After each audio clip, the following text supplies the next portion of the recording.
Welcome to the Recommended Daily Value Podcast, your daily dose into the health and wellness world. Welcome back to the Recommended Daily Value Podcast, where we dive into everything health, fitness, and nutrition related 5 days a week in 5 minutes or less. This podcast is brought to you by Umzu, and I am your host, Tyler Woodward. We've got a fun one today, so make sure to hit that subscribe button, because today we're talking about whether or not good old Coca-Cola and Pepsi can increase your testosterone levels. So the study was done on mice, and what they found was that in the mice that were allowed to drink Coke or Pepsi ad libitum, aka as much as they wanted, those mice experienced a significant increase in testicular weight, size, testosterone levels, and androgen receptor expression. But before we go into the study, let me tell you why this shouldn't come as a surprise. If you've been listening to this podcast for a while, you've probably heard me moan on and on about sugar being wrongly blamed, how it can actually be good for us, yada, yada, yada. In its purest form, though, sugar is just energy, right? And if I give you a huge supply of extra energy, you'd probably, or at least hopefully, use it toward energy-intensive processes. Like that book you've been meaning to start reading, rejoining the gym, doing the lawn, whatever it is. Well, metabolically, reproduction is a very energetically expensive process. While this is true of both men and women, it's obviously a lot more true for women, but the same idea applies. And typically one of the first things you lose during extreme stress, like a famine, is reproductive capacity. Think about women losing their periods from being overstressed. So if you supply your body with a huge surplus of energy, it would make a lot of sense that it would allocate some of that extra energy towards energetically expensive processes like growth, repair, and reproduction. Now to the study. What they did in the study was they took 150 male mice and separated them into 5 groups. PEP 1 and PEP 2, obviously standing for Pepsi, which drank 50% and 100% Pepsi solutions respectively.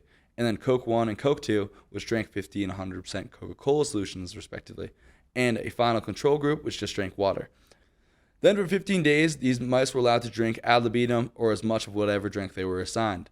While the researchers measured the weight of the testes, their longitudinal and transverse diameter, testosterone levels, epidermal growth factor, and androgen receptor expression. All factors generally related to testosterone and reproduction. And by day 15, all the mice who were able to drink the pure Coke or Pepsi solution were found to have a statistically significantly higher levels of testosterone, larger and heavier testes, more androgen receptors expressed, and higher concentrations of epidermal growth factor. Also, FYI, I had to look this up, but apparently epidermal growth factor has to do with the masculinizing effect of testosterone, at least in mice. I'm not sure how it applies to humans. So the authors concluded that although it needs more research, it appears that carbonated beverages can enhance testosterone synthesis and potentially reproduction in male mice, which corroborated the research they had done previously on rabbits. It's worth noting that the authors did not contribute the findings to any one factor like sugar, caffeine, or carbonation of the Pepsi/Coke, rather saying more research had to be done to elucidate these mechanisms. Although I, as well as Georgi Dinkov, who you may know as Haydut, think that it was the sugar causing the effect, possibly with the carbonation potentially helping as well. Now, here are some of the not-so-great aspects of the study. First of all, I would have loved for them to have done an analysis on the Coca-Cola, Pepsi, and probably even the water, so they could really do a side-by-side comparison of the nutrition and mineral status of all of the drinks involved. Second, I would have loved to have seen the study drawn out over a much longer period.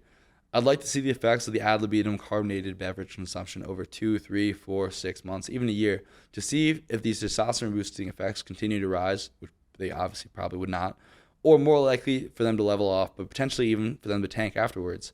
And third, obviously the study was done on mice, so I'd love to see it replicated in humans. That being said, I do not think this negates the findings of the study, and we have seen similar results before in other research in humans. So again, I'm not surprised by their findings. Well, that's it for this episode. So remember to get your Mexican and Coke in. And if you enjoyed this episode, make sure to hit that subscribe button and to share with a friend.